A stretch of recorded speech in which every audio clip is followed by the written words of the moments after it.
This is the 415ers podcast coming at you as always 3 times a week on the Odyssey Sports Podcast Network.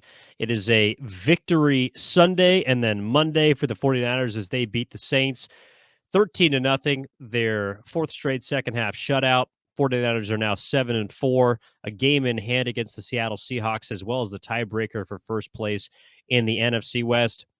All right, Mark, let's just cut to the chase here. Jimmy Garoppolo's got 40 wins as a starter. How do you feel about that? He wins games. There's no denying that. He wasn't great today, but it was good enough to get the win. I mean, when your defense doesn't allow a point, you don't need to be great. He certainly wasn't that today. The numbers aren't bad. 26 of 37, 222, a touchdown, no interceptions. He definitely made at least one turnover worthy throw and decision. It came back because of a penalty. We can talk more about that, but hey, the story of Jimmy Garoppolo's career, he's generally good enough to get you a win, and you could say that again here today. Jimmy General. No.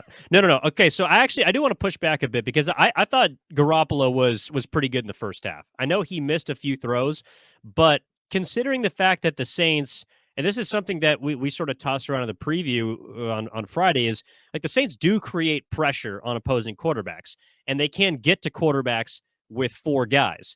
And especially with Cam Jordan and Marcus Davenport returning from injury, they had a beefed up defensive line that continuously saw Garoppolo kind of dancing around the pocket. He got Jimmy happy feet. Like we saw that at times. But I also felt like, look, he was 20 of 28 in the first half for 175 and a touchdown. The throw that you mentioned, which should have honestly been an interception, he got bailed out by a late flag, kind of a ticky-tack call, I thought. Came at the beginning of the second half. So the first 30 minutes, I thought he was good. He was 6 of 8 on third down. He made, I thought, a really good throw, a couple of throws on the first 2 third downs of the game. One on a 20-yard pass, kind of a swing pass to Deebo Samuel, and then a third and 13 to Ray McLeod on the sideline, which eventually led to a fourth and 1 conversion to Christian McCaffrey. But the second half, Jimmy Garoppolo, whether he wasn't allowed to or whether he just, didn't have it, he didn't show up. He was 6 of 9, 47 yards, the turnover worthy throw, as you mentioned. He also, I think, partly, which played into it, got hit late. The non-surgically repaired knee was the one that was looked injured for a second. He stuck with it, stayed through the game. To me, why the Niners got conservative in the second half, especially passing the ball, Mark, was because I think Shanahan was a bit afraid at some of the injuries that his team was sustaining and how that hampered the offense. One being to Garoppolo, even though he stayed on the field. One being to Deebo Samuel was a quad contusion that he sustained in the first half, came out in the second half. Christian McCaffrey also went out for, I believe it was a series in the first half, came back and finished the game. And then, of course, Spencer Burford, who was ended up in a walking boot after the game. There were some injuries on offense that I think forced Shanahan to go into his shell, but that doesn't dismiss the fact that Jimmy Garoppolo played like, in the second half, a quarterback that everyone was a bit afraid of when he took over the reins of this team, because that is also the guy that can get you beat. And if that play happens, if that flag isn't thrown, you're looking at a one-possession game at the beginning of the second half in all likelihood, and a game in which the 49ers offense couldn't turn the switch back on. Instead, they went 13-0, but it could have been a very different ball game. Yeah, I mean, I think you have to credit Jimmy Garoppolo for keeping, staying in it and being tough through all those hits he took. It wasn't just that one hit where he clearly got a little banged up on. And if you didn't hear what he said post game, he kind of threw a shot at the Saints. He said there's no place for that, as in there's no place in football for a hit low to a quarterback like that. I'm all right, a little sore, but nothing bad. But Jimmy Garoppolo took a bit of a shot at the Saints post game there. But you have to credit him for, I mean, it wasn't just that hit. He took multiple hits in the game, especially in the first half. I mean, I guess the reason is because the Niners threw the ball, 28 times. 28 times in the but first. No, you're right. He was pressured. I believe it was like 1/3 of his dropbacks in the first half. Yeah, the offensive line was not doing their job specifically in the first half, protecting Jimmy Garoppolo. Maybe part of that is you're on somewhat of a short week with a weird travel schedule the previous week.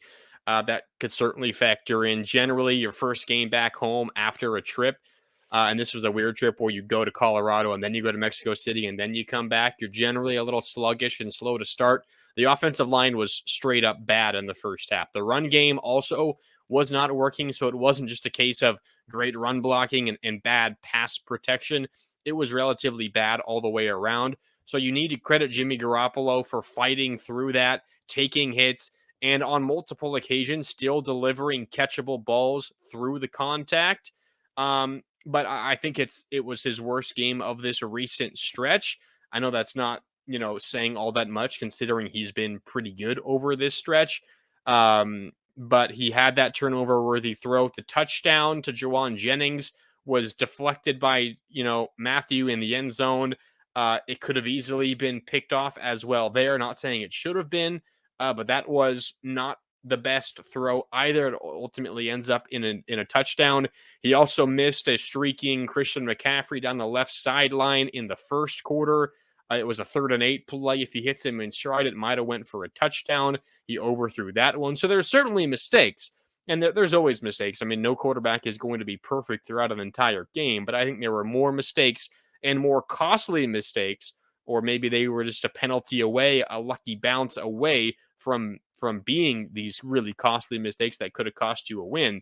But ultimately, he was good enough, to win the game. And in terms of the play calling in the second half, I'm with you. I mean, Kyle Shanahan saw some mistakes. He saw the injuries. He saw how dominant his defense was and saw no reason to air the ball out like he did in the first half. Why would you if you were Kyle Shanahan in that position? But a serviceable Jimmy Garoppolo game, but I think for me, it tops out there. Yeah, serviceable is probably a good way to put it. He did what he had to make sure the 49ers maintained their 13-point lead, leaned on the defense. Of course, the other injury that was maybe the most impactful coming out of the game was Elijah Mitchell, who went down and is out and is likely going to be out for multiple weeks. He sustained an MCL injury, not the same leg that he had an MCL on earlier this year, which forced him to the IR. So at least there's good news there. It doesn't appear to be as severe, but I think it's also a reason why, well, not only you saw Jordan Mason in the second half, but why the running game was not as effective and why the offense overall was not as effective. We've seen the game plan for Shanahan, especially this season, maybe more so than others, use the pass and then play off it with the run. First half, like we talked about, we saw Jimmy Garoppolo drop back a lot of times. I know the running game wasn't there as much. We didn't see Elijah Mitchell, however, until the second quarter. I believe that was the first time he got in at the Yeah. 14-20 mark in quarter number 2. So he gets hurt, and then from there, it's like you're just banging a wall. Now, I think the Saints have a good defense. I know that sounds strange for a team that is now 4-8, but as we talked about before, this is a team that was playing with, I think Shanahan mentioned like 7 starters being out before this game. They got 4 of them back today. It's a much better defense than it's played, partially because of how many times they turn over the football. But it was not I mean, the 49ers didn't crack the 100-yard mark on the ground. I think they were about 3.3 yards per carry. They were not good running the football today.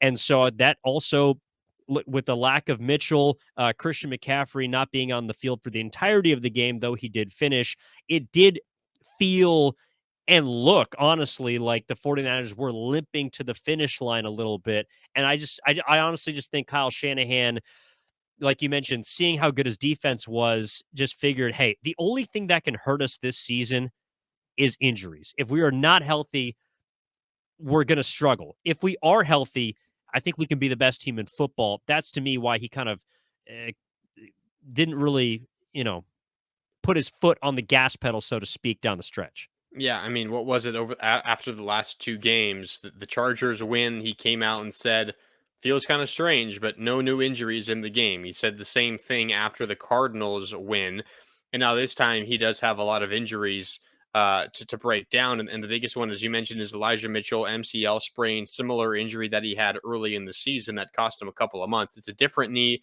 and not as severe, but both MCL sprains. I would guess at least 2 weeks, 3 weeks. It seems like that's a relatively safe estimate there. Spencer Burford, an ankle in a walking boot post game. That's not the biggest injury. The Niners have been kind of subbing in and out Brunskill with Burford at that right guard spot. So you never want to see, an offensive lineman go down. But if you had to maybe choose one, that might be the guy where you have the most plug and play replacement. Christian McCaffrey and Deebo Samuel were both in and out of the game. So I agree with you that, Kyle Shanahan decision to kind of, play conservative in the second half. Only 9 pass attempts in the second half after 28 in the first half. They ran the ball 16 times in the second half, despite the fact that they weren't all that successful on the ground. Was for multiple reasons. It was, Shanahan's decision was for multiple reasons to keep it on the ground. Everyone would want to see more points, 13 points, and everyone's a little frustrated. The overall, touches numbers aren't, they're pretty spread out because the Niners have so many weapons, but certainly like to see more points put up. But considering everything that happened in the game, I don't think anyone can be all that upset at Kyle Shanahan for the way that he called this game.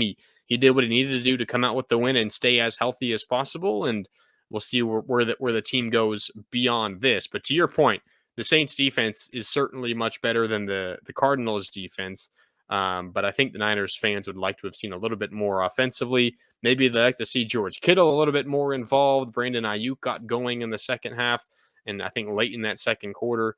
But not too many explosive plays from the Niners on offense. No, I'm with you, and I do want to bookmark that Shanahan play calling. We're going to come back to that in just a little bit. This is why I do think that Elijah Mitchell's injury is significant outside of just his production. And I understand Burford going down, maybe not giving people pause because of Brunskill, but a big part of the offensive line and the approach this year for the Niners is having rotational pieces to keep guys fresh. So that's something to keep an eye on for sure with Burford, who, by the way, was your offensive rookie of the year pick at the halfway point, Mark. Yeah, he's had a good season. He has. But Elijah Mitchell, to me, and I don't want this to come off like me making him out to be a sacrificial lamb, but Elijah Mitchell, before the beginning of last season, was not a very highly prized rookie.